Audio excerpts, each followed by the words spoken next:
Let me ask you a quick question. How many of you people get your news from ABC, NBC, CBS?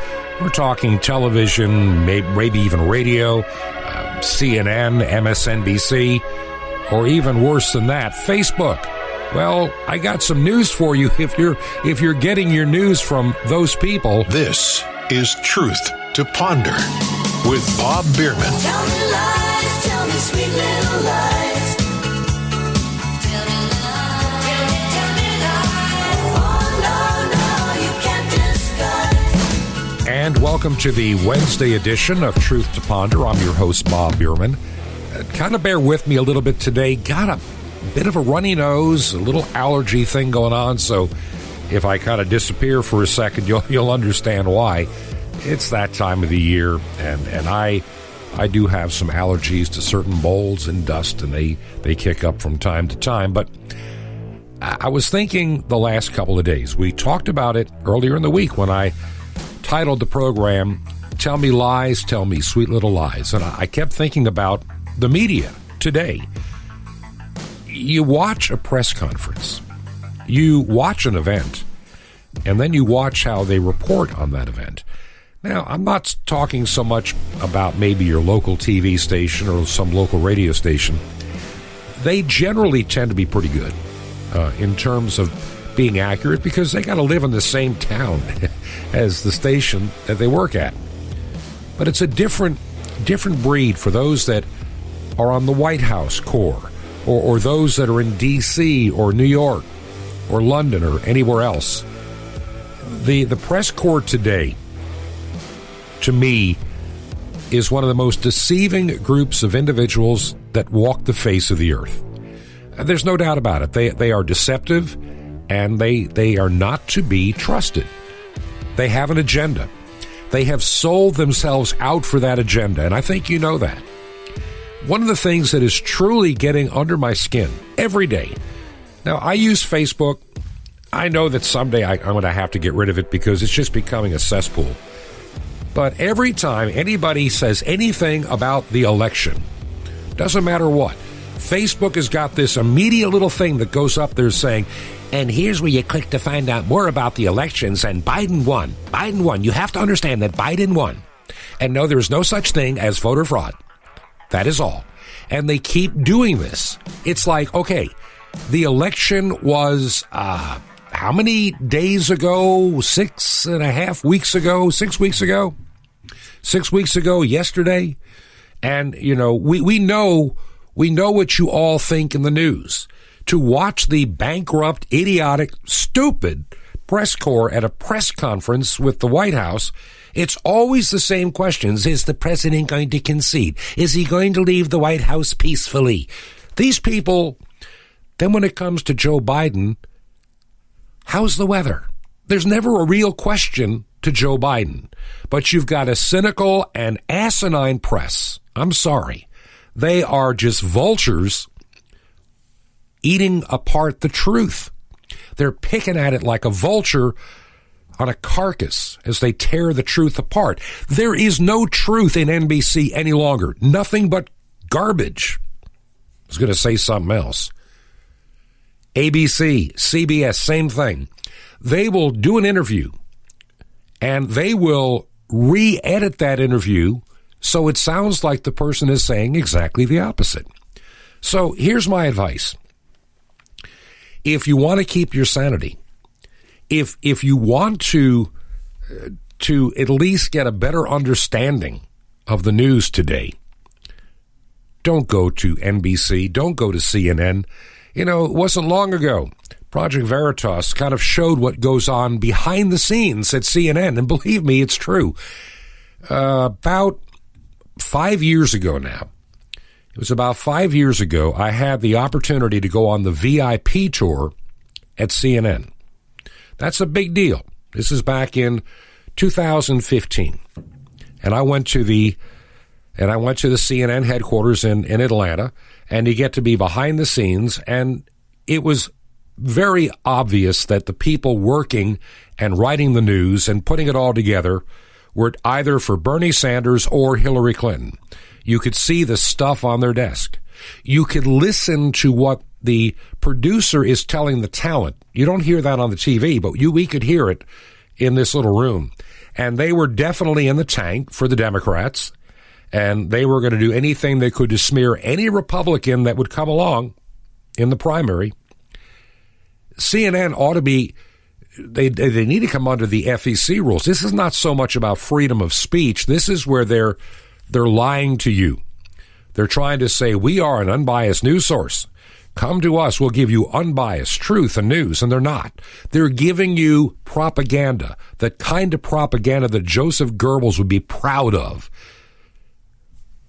When the Nazis took over Germany in 1932, one of the first things they got control of was the media and the newspapers.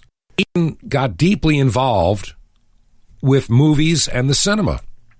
Goebbels knew if you can control the entertainment, control the content, control the conversation, you can sway the way people think. And a lot of people get their news from some of these stupid late-night comedian shows. That's not news. Watching The View on ABC in the daytime is one way to lower some IQ points. I'm hoping Dr. Jill becomes a Surgeon General. His wife. Joe Biden's wife, because he would never do it, but she's a hell of a doctor. This is why you don't go to The View to get your news and information. Jill Biden, just so you know, Joe Biden's wife, her doctorate is in English, and she taught English and reading in high school for over a decade.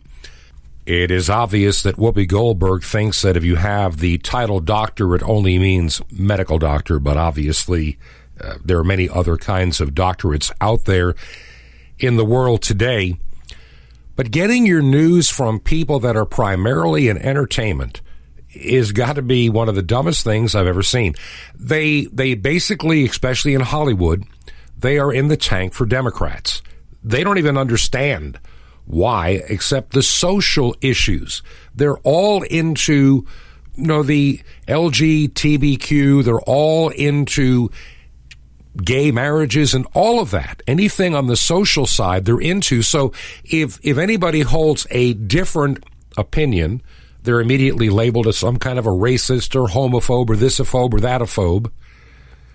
It's one of the problems today in getting our news, information, and taking our cue from the folks in Hollywood. If you go back and look at how the media has treated President Trump over these past almost 4 years, let's go back to when he was running for president after he announced in 2015. Nobody ever believed he would become the nominee, let alone the president. And the media was so sure. If you go back to October of 2016, they were convinced and they were sure. They were rock solid sure. There was no way that Hillary Clinton could lose. They had propped her up. They always made her look good in the news. They never allowed her to look bad. Even when she was dealing with all the various scandals and breaking telephones, it's amazing what the news business will intentionally ignore to change public opinion. I seldom agree with a lot of what Jesse Jackson has to say, but he did say something once. He must have gotten it from somebody else, but it is true. A half-truth is a whole lie. Let me say that again. A half-truth is a whole lie. And that's very true of the media today. They will tell you part of a story. They'll ignore part of a story. They really believed that they had done their job and the polls were on their side, that Hillary Clinton was going to win. And you could remember listening to all these various news commentators and roundtables discussing that Trump could never win the election. He's not going to be the nominee, Chuck. I mean, as you know, I'm ahead in Ohio. So, Jenny, could he actually win? No, freaking way! He will be tempted to run, be predictably shellacked. Do not tell me that Donald Trump is in this to win this, okay? He's a sideshow. This is going to turn a three-ring circus into a freak show. He's not running for president. He's running for Keep Me Famous. I thought this was maybe some strategy for a new reality show. How should Republicans handle Donald Trump? Ignore him. And Donald Trump is not going to be the nominee of this party. Well, I don't think it's likely that Donald Trump will be the nominee. Well, I do, based on your theme, believe that he's here to stay for a while, maybe through a few primaries, but he is not going to be the nominee. Well, I'm going to support the Republican nominee, and I'm comfortable that it's not going to be Donald Trump. There's not going to be a President Donald Trump. That's not going to happen. Donald Trump will not become president! He's not going to be president. Donald Trump is not going to be president of the United States. Take it to the bank. Okay. I guarantee it. All right. I think if he becomes the president, he'll make it great, because the States is already great. I think that man will be president of the United States right about the time that spaceships come down filled with dinosaurs and red capes. On that note, Tom, take it from me. How about that? Cheers, Tom. And then, of course, there's Donald Trump. Donald Trump has been saying that he will run for president as a Republican, which is surprising since I just assumed he was running as a joke.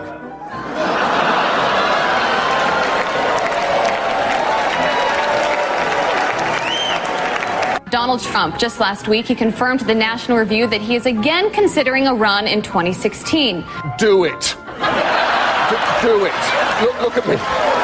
Do it. I will personally write you a campaign check now on behalf of this country, which does not want you to be president, but which badly wants you to run. So when you stand and deliver that State of the Union address, in no part of your mind or brain can you imagine Donald Trump standing up one day and delivering a State of the Union address? Well, I can imagine it in a Saturday night skit. I continue to believe Mr. Trump will not be president. He will never be president of the United States. And we better be ready for the fact that he might be leading the Republican ticket next. I know you don't believe that, but I want to go on. Sorry to laugh. Okay, here we are. And which Republican candidate has the best chance of winning the general election? Of the declared ones, right now, Donald Trump.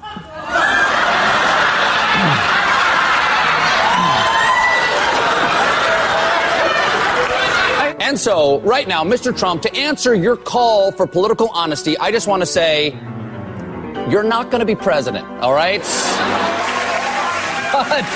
But come on, buddy. All, let's say, cow poo-poo aside, there is zero chance we'll be seeing you being sworn in on the Capitol steps with your hand on a giant golden Bible. I'll make a prediction, though, for you. And I don't really get into predictions much, but this one I'll go way out on a limb. Donald Trump will never, ever be president of the United States. That Trump should not be in this race. He's an absurdity. He is a travesty. Donald Trump will never be elected president of the United States. Donald Trump is a here today, gone tomorrow candidate for president of the United States. Donald Trump is not going to be president of the United States. Ever respectful of the fact that the people have not voted, he's not going to be president of the United States. Let's be clear. Donald Trump will lose the election. Okay, I know that ran a little bit longer than I had planned, but it was worth reminding ourselves of what the media said in 2015 and 2016. Donald Trump will not be the president. These were the politicians, the expert, all the people that are the talking heads, overpaid talking heads that have very little between their ears of any capacity for wisdom, knowledge, and understanding.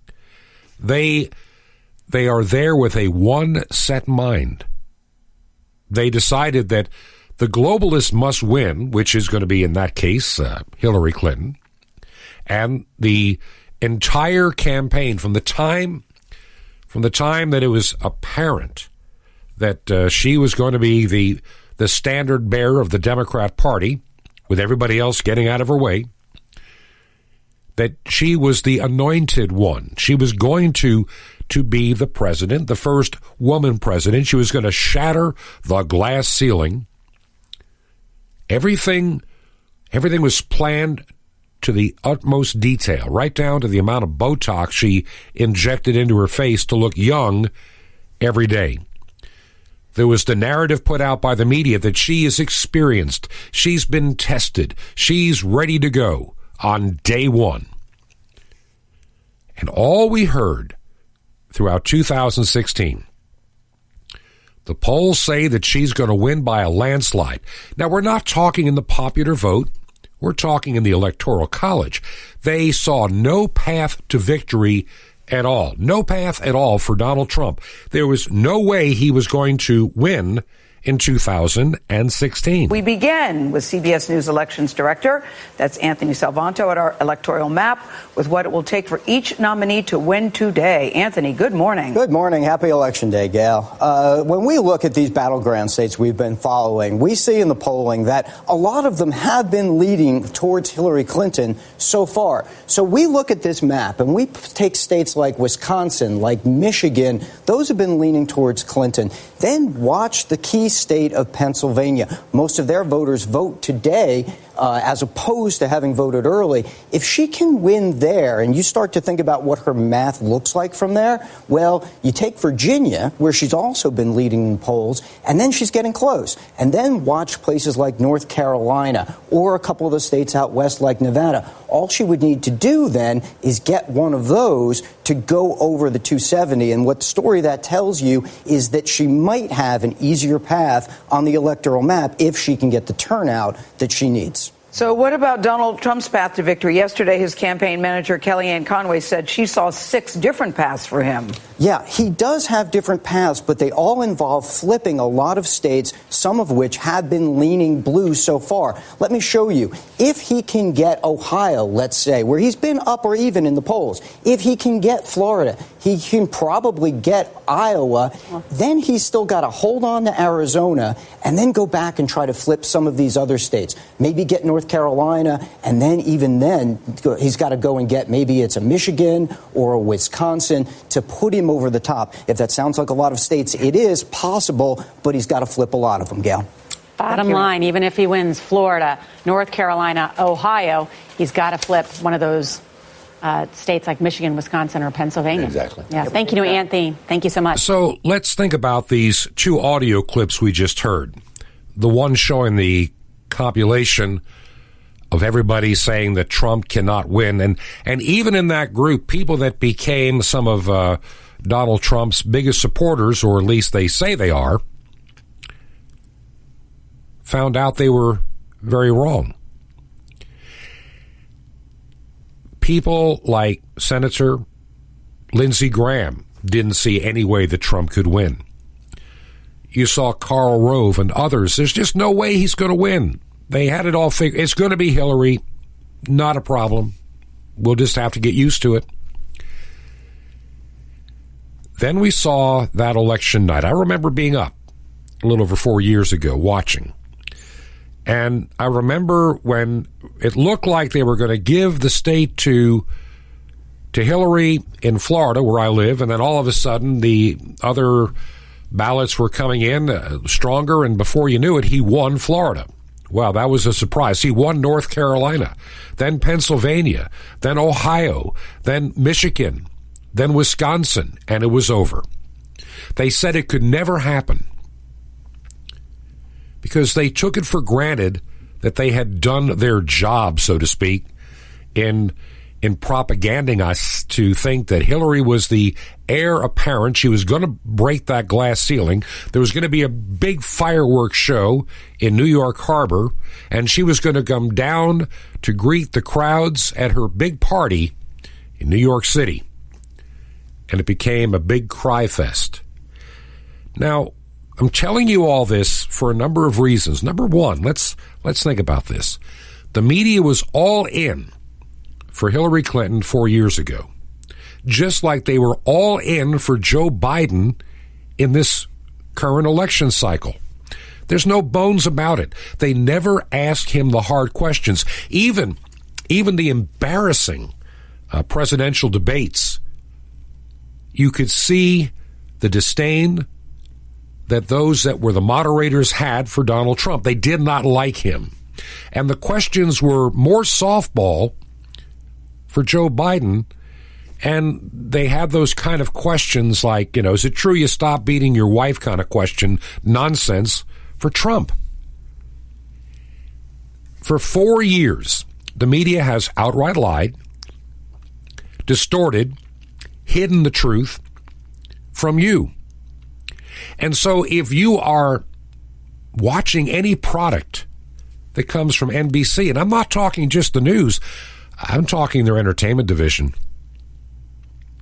I'm talking NBC Entertainment, CBS or ABC or any of their products. All you're doing is helping to feed the beast. You are empowering them to be the propaganda ministers, the ministers of truth, to tell you what you're allowed to think and say, feel, and do. You cannot have a differing opinion from the mainstream media. You cannot have a differing opinion from Twitter or Facebook. If you do, they slam you down, cut you off, and shut you down. I saw a video that had been on YouTube, and it was one of those compilation videos like I just played the audio from a few minutes ago about Trump could never win. And like the guy was saying, well, gee, my video has been demonetized. In other words, it was a popular video, and he was getting revenue from YouTube, but because it's no longer politically what they want, they pull the plug. Now, this brings up an interesting discussion that I've had, and this has been one of those things where, when does Facebook cease being just a private company? When do they cease being a private company and being more, a forum? See, one of the things that Facebook is hidden behind, and this is, look at every day if you go to Facebook, if the word election or Biden or Trump shows up in anything somebody writes, immediately this stupid disclaimer's on top of it saying, Biden won. He'll be inaugurated on the 20th of January. The Electoral College has met. It's all over. It's all over. It's all over. Go home. The lawsuits will go nowhere. They even mischaracterize those, saying that they've all been adjudicated on the merits. They have not. They absolutely have not. But the media knows that most people in the United States only go soundbite or headline deep into any story. Thus, they're easily manipulated because people are too lazy to dig or think or find out or try to look for news and compare and see where the truth stands. If you go to just before this election cycle, the New York Post had a story about a week or so before the election about Hunter Biden and his laptop, and the fact that he was getting all these deals and money out of China, and it looked like his dad, who said he never knew anything about Hunter's business affairs, did. Matter of fact, he was very deep into the financials. He may have also been one that was profiting. We're not sure yet, but it's beginning to come out in drips. Before the election, NBC News refused to cover it. CBS refused to cover it. ABC never mentioned it. CNN, oh, no way. And MSNBC, of just crickets and silence. Even Twitter blocked anybody from posting the link to the story from the New York Post that had been well researched, because it would hurt a candidate, their chosen candidate.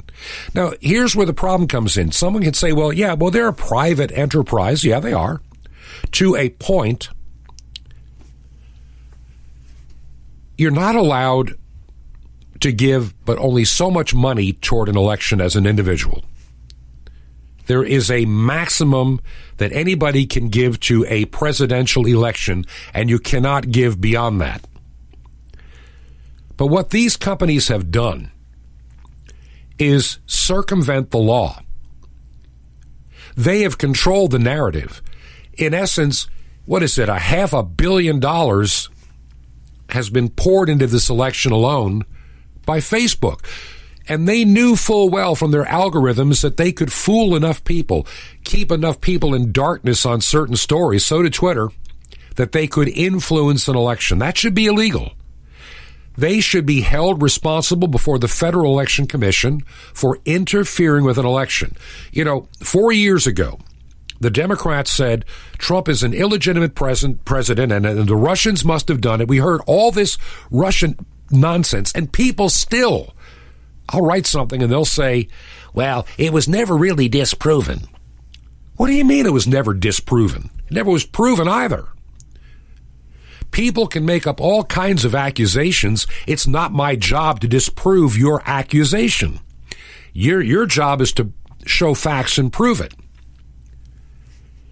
This concept that if somebody just makes an accusation is sufficient for a judge and a jury to try and everything else goes totally against our system of government.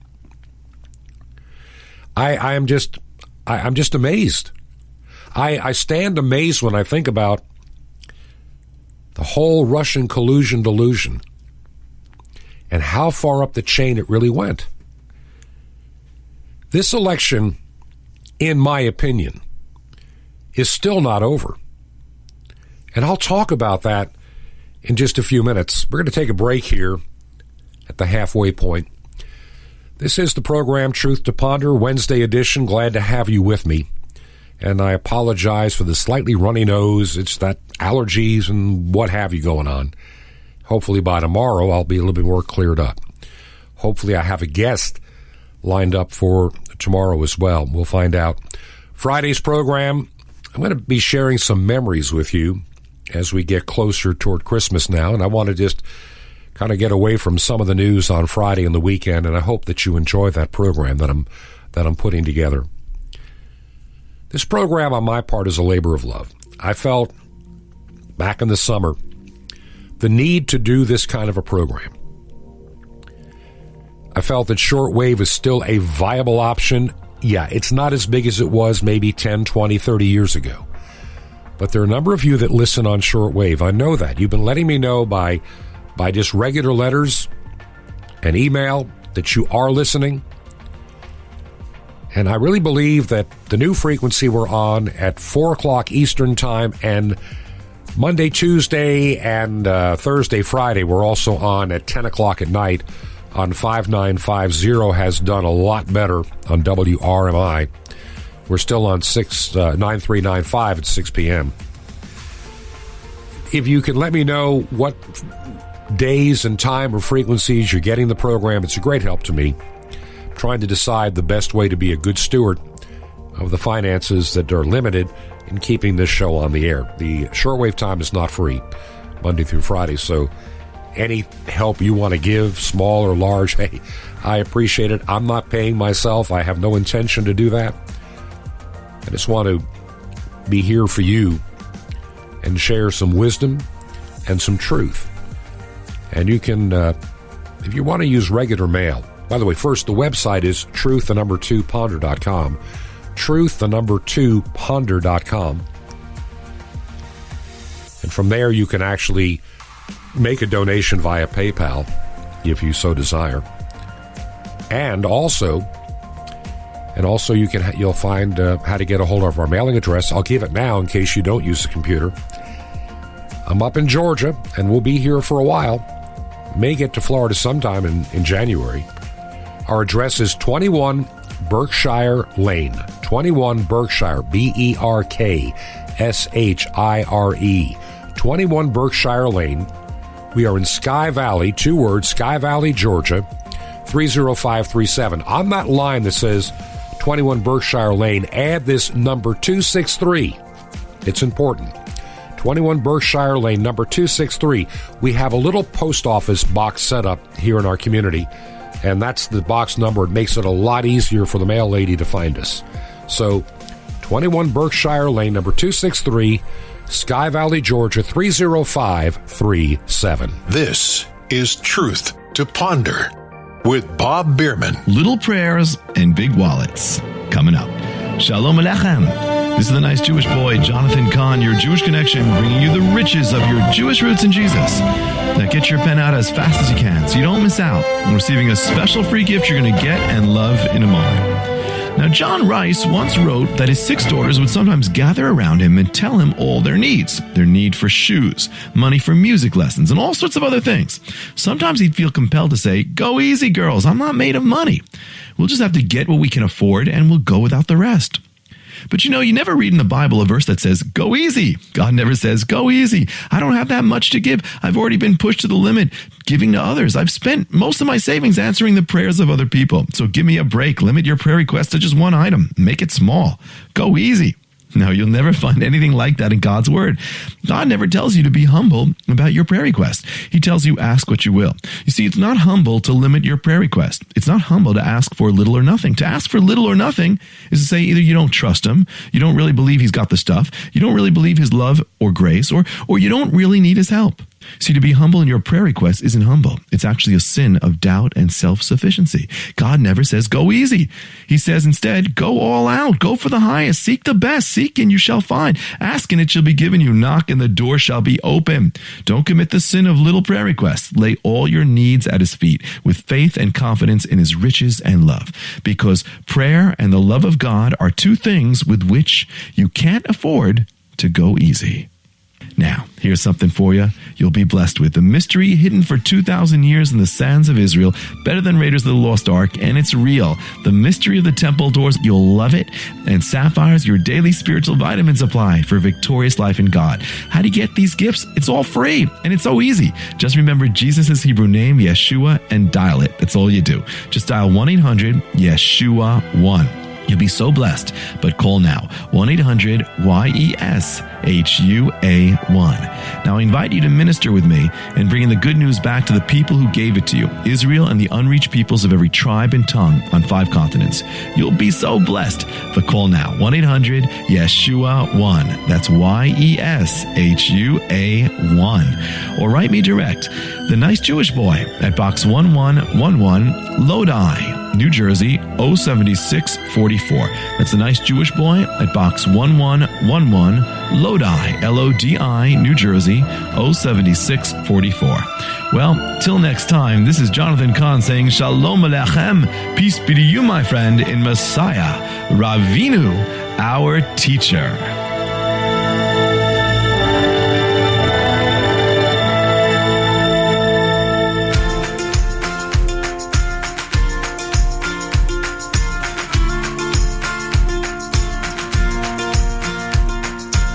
This is Truth to Ponder with Bob Bierman. And welcome back to part 2 of Truth to Ponder for this Wednesday edition. So glad that you're with me. This program, as I said before, we do our best to try to get you news and information. And I do have a guest, I believe, lined up for tomorrow. And I'm going to share some thoughts a little bit different. Some of the same things about what the media is telling you, but I'm also wanting to share with you what a lot of people are beginning to think deep down inside. Regardless of what happens between now and January the 20th. And I still believe, not that I'm holding out any kind of false hope, I do think that there's no doubt in my mind that there were terrible, just horrible irregularities in this recently finished election.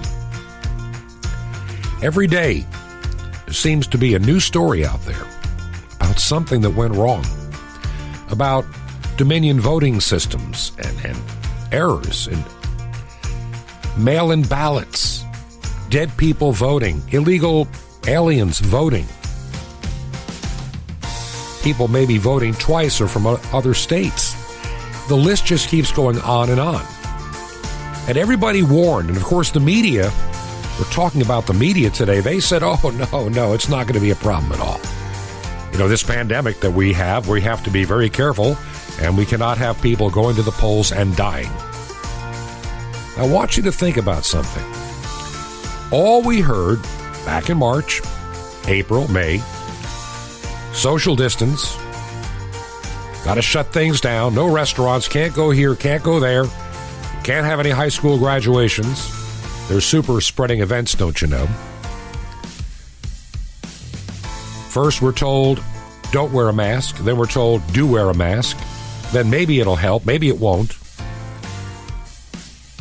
We have gone through so many different scenarios, and we've been told so many different things. It is hard to know what is even true anymore. Right before the time came to vote, suddenly, Dr. Fauci, the fraud himself, what did he have to say about voting? I haven't voted yet. What I'll likely do is either drop something off in the box or walk into the school where they have it and vote in person. Not sure yet. It depends on my schedule and how people like you keep calling me up and asking me to do things. Well, I managed to vote by mail already. As you know, it just comes right in the mail these days. In the District of Columbia. Yep. Let me ask you again about, while you say voting can be safe, whether by mail or as long as you keep social distancing, even if you're stuck in a long line, the political rallies we talked about. The Minnesota Department of Health now says that 22 people related to Trump-Pence campaign events have tested positive for coronavirus. Should the president stop hosting these rallies? You know, I can't advise the president about what he can do and should do with regard to political campaigns, but I can reiterate my statement that when you have congregate settings of a lot of people together, closely packed, when most are not wearing masks, that is a risk situation to be avoided. Now let's take a couple of moments and break down that everything that Dr. Fauci told CBS News a few weeks before the election.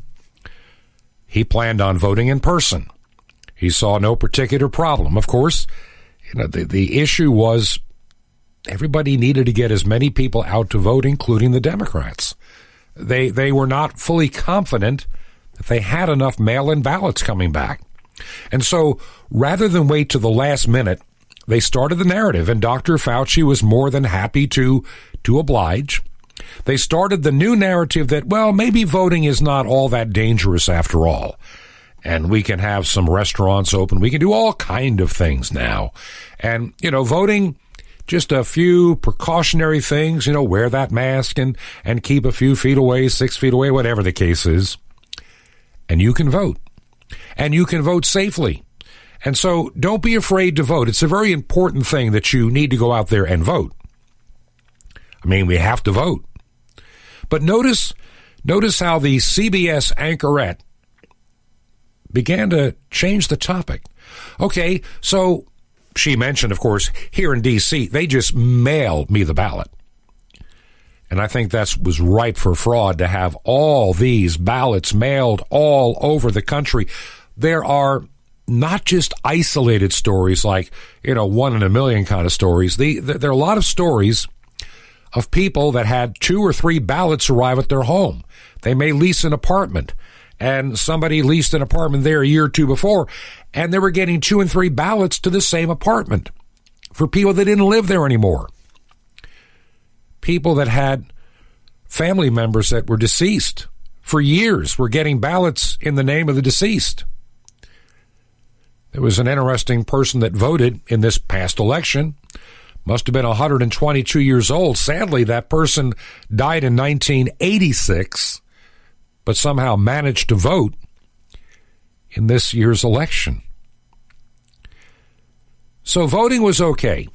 We need to overwhelm the voting system with mail-in ballots, people coming in.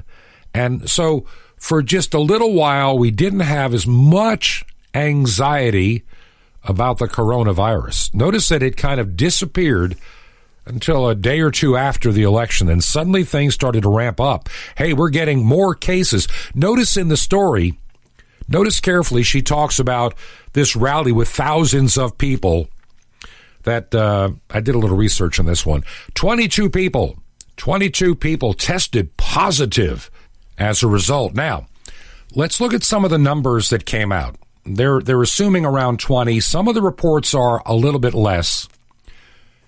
But those that tested positive, and only one person ended up spending a little bit of time in the hospital,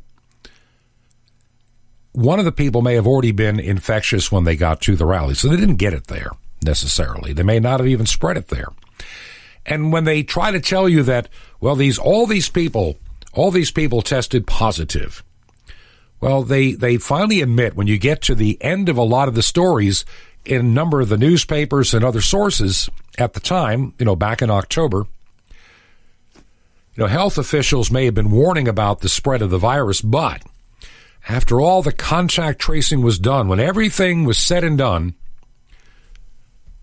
during that period of time when they may have caught the virus, it's still unclear if they ever got the virus at that particular event or got it from somewhere else. And you're looking at, several thousand people there and 20 that test positive, but we don't know if they got it there. One was hospitalized. Nobody died. And, of course, that's always the accusation. Trump's going to kill people at those rallies. They're all going to die. Well, if that had happened, I think we would have heard about the people, that died because of the rally, if they could prove it. They like to make the association. I know we can go back to August and the sad story about a person that I admire quite a bit, Herman Cain. Herman Cain may have gotten it in Arizona, not at the rally. That's what the family said after the fact, because he was traveling extensively. And the timing would be in line with the travel, not so much the rally. But be that as it may, Herman Cain also had a number of health issues, had been battling cancer, so a very weakened immune system at that point in his life.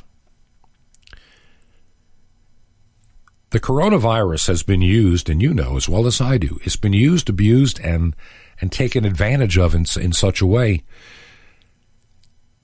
for political purposes. Notice that when the election was over, now we got to continue to destroy the economy between now and January the 20th. And don't make any mistake about it. There is an effort to make things look as bad as humanly possible between now and January the 20th. Think about this carefully. Be somebody trying to plan some strategy here. If you were trying to make Biden look good in his first 100 days, what would you do? You would make things as miserable as humanly possible. You would be talking corona, corona, corona. We're all going to die. All these cases, and I've used this term before, we have a case-demic. A case-demic. But Bob, what about all those people that are dying? I'll get to that in just a moment. We have a case-demic. A lot of those people that attended those rallies that tested positive never showed a symptom. They never were sick. We also know the PCR test is not designed to be a diagnostic test. Over and over, you can go find the information for yourself. It's not hard to find. It's not super secret, and it doesn't come from a conspiracy theory website, unless you consider the CDC and other places conspiracy theories. We know the PCR test is designed to show something, but it's not exactly designed to be a legit test. And it appears that over time, the number of cycles these tests go through can take virtual viral garbage and make it look like you have the coronavirus when, in fact, you're totally healthy. You don't have any virus, you're not sick, and you're not spreading anything either. This virus has been so politically used and abused beyond words. I don't know what to tell you. And all these new deaths, it's funny, from the CDC's own website. Once again, I'm not giving you anything that I'm making up or getting from some oddball source that can't be trusted. There are a lot of websites out there that have a lot of news out there, and, they talk about the guy with 3 green heads, and we're supposed to... Look, I'm looking for news that is credible, and if the CDC says it on their website, I'm going to trust a couple of things. They're saying They're so busy with COVID, they're not counting any flu anymore. They're not even tabulating it. If people are sick with the flu, no, we're not counting it. If they die of the flu, we're not counting it. But I'll tell you what is happening. And this goes back to the CDC all the way back at the end of March, coming into April. The CDC sent out a memo all over the United States to every coroner, everybody that classifies and records a death. And they had a new protocol that came out. And they also, in that protocol, made it clear. I read it. I saw it. I was working in emergency management. This is nothing that I picked up on a website. This is stuff that came in my inbox to my email. That effective on April the 4th, they will no longer be counting any additional flu cases or deaths. They were done. No more flu, no more deaths effective April the 4th. Well, you can see what happened. The numbers went up and climbed for a while. And now we're coming into the cold and flu season of the year. Listen to my voice. Listen to my nasal sound.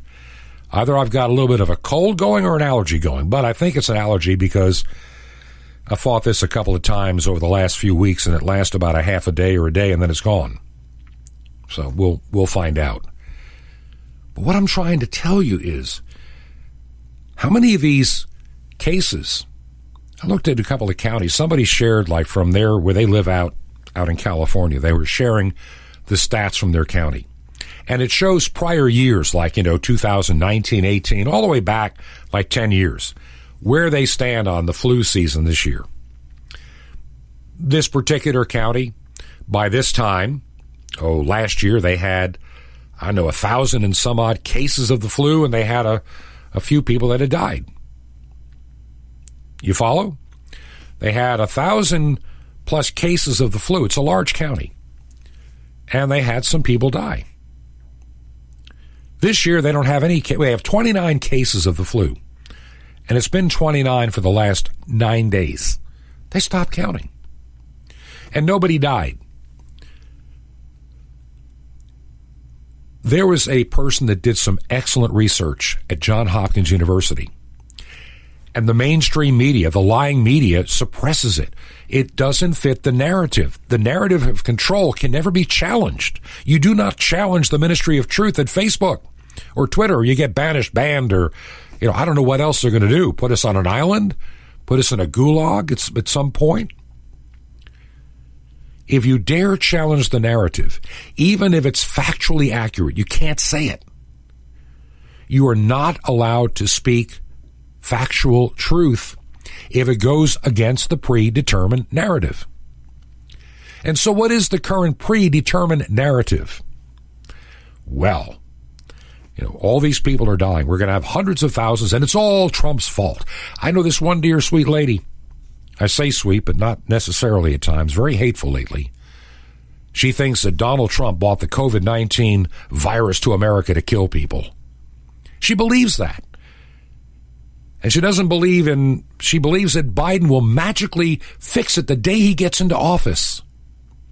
She is waiting with bated breath and anticipation for Biden to stand up there in the Capitol, put his hand up and become the president, and somehow within 100 days, the entire COVID-19 mess will vanish or diminish, and we get our lives back to normal. Even though you got people like Bill Gates saying, well, maybe 2022, maybe the vaccine.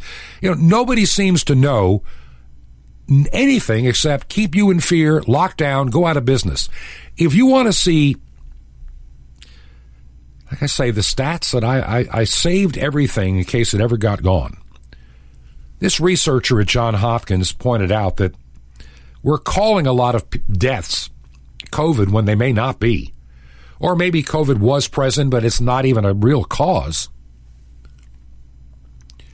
In other words, we're not having this surge of an extra 300,000 or 400,000 people dying in the United States compared to 2019 or 2018, considering the increase in population and the baby boomers aging and everything else.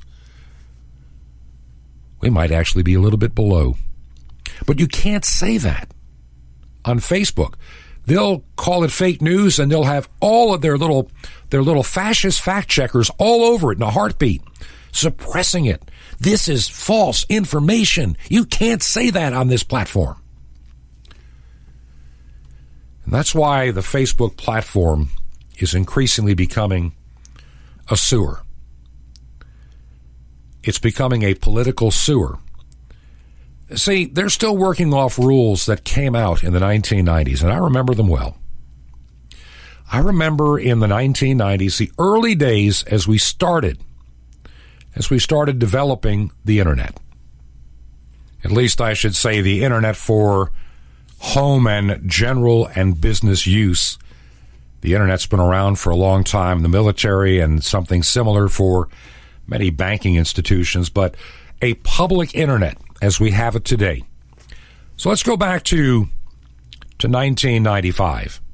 Now, my first computers back in the 1980s were all DOS-based, and eventually I got to Windows 3.1 and 3.11 for work groups. Remember those? Built on DOS 6.22. And then we had Windows 95, starter up. I remember the commercials well. And I decided I'm going to build this wonderful machine with Windows 95. And I did. I built a 386. That was the latest, hottest thing of the day. The 286 was pretty popular, but I had a 386. I think I had 8 megs of RAM, some ridiculously low number by today's standards. And I ran Windows 95. And then I also had my first dial-up modem. And through the college I worked for, Toccoa Falls College, I was able to access through them on a dial-up system the early days of the internet. And we really didn't know where we were going. There wasn't much out there. There were some, what they call bulletin board services that were up and running by that time. And they were becoming, pretty popular things. But a lot of people worried about lawsuits. A lot of these little billboard groups are like, people would post. They were like little early dating sites without pictures, where to meet people of common ground or where you're from. I know somebody that actually got married way back in the 1990s off one of those sites because they both came from the same part of the world. They were living in Florida and happened to meet on one of those sites and didn't realize that they were both from the same area of the country, and they became friends and a couple of years later got married. So it does happen. But those little billboard companies, little bulletin board things, were, they didn't make any real money. Matter of fact, they could lose some money. And these were the infancy days of the internet. And so the Congress passed some laws to protect the fledgling little internet from lawsuits. Because, see, let's say somebody posted something on one of these sites. People could sue the site. And so they wanted to protect the site from, being sued and having to pay out because of somebody's foolishness, which back at the time they did this made total sense. I mean, we were still dial-up internet, for crying out loud. And it was going to be a long time before it ever grew beyond that. But as the year 2000 came and the internet kept growing faster and bigger, companies like, I can remember back in like the year 1999, who cared about Ford.com or GM.com? Didn't mean anything. It does now. How much of podcasting was unheard of 22 years ago? It was something new, the idea of internet radio. That was, who's going to sit in front of their computer? But we didn't see the next piece of the puzzle, called the smartphone, that was going to come down the pike either. So we protected these companies by shielding them from lawsuits. The idea is that they are an open forum, not a publisher. Now, see, a publisher has full discretion on what you're allowed to say and do on their platform. Companies like Facebook and Twitter touted themselves when they started 10, 15 years ago as an open forum and community. They were promising not to censor the things you said unless it was violence or something, incredibly bad.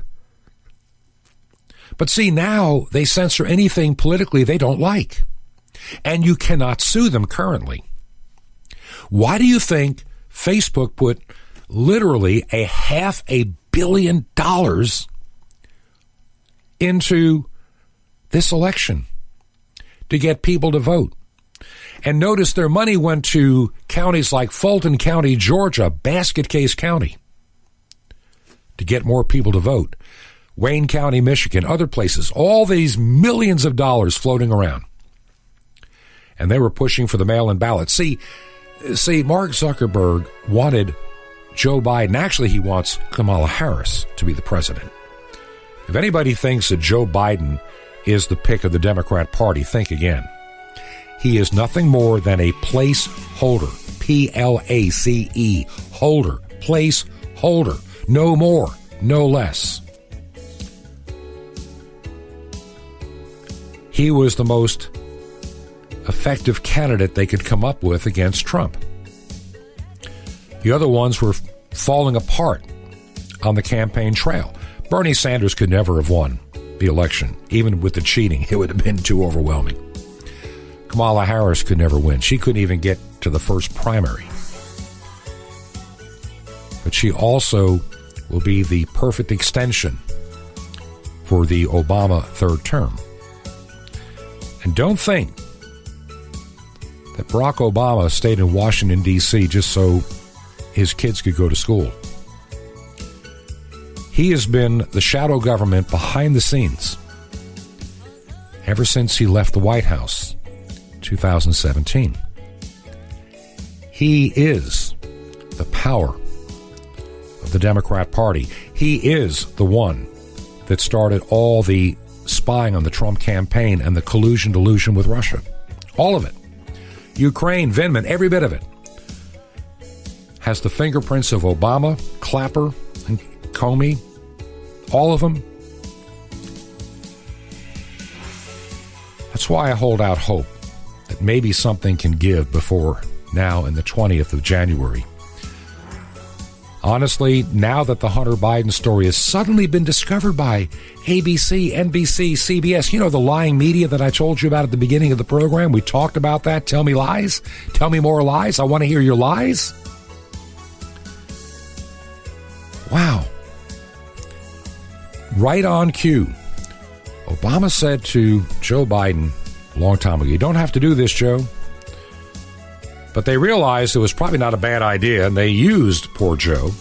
And they decided when he hit South Carolina, he had to be the heir apparent, and it was made. I wouldn't be surprised if they were cheating in the primaries to get him through. And I think that Kamala Harris had been selected a long time ago. This was nothing new, no big surprise, nothing to see here. And they'll let Joe Biden have his 100 days of everybody wearing a mask, and the virus gets repaired, and the people start going back to work, and everybody will be thrilled, and then Joe will have to step aside because he'll either have to face being indicted along with his son, or decide he has health issues and he really shouldn't be president. We'll know very soon. Hey, if you want to write us, use our mailing address right now. It's 21 Berkshire Lane, number 263 in Sky Valley, Georgia, zip code 30537. We will be back tomorrow. Got a few things I want to share I think you're going to like. Until then, may God bless. This has been Truth to Ponder with Bob Bierman. To find out more, visit our website, truth2ponder.com. That's truth2ponder.com. Truth to Ponder, shining the light of truth in a darkening world.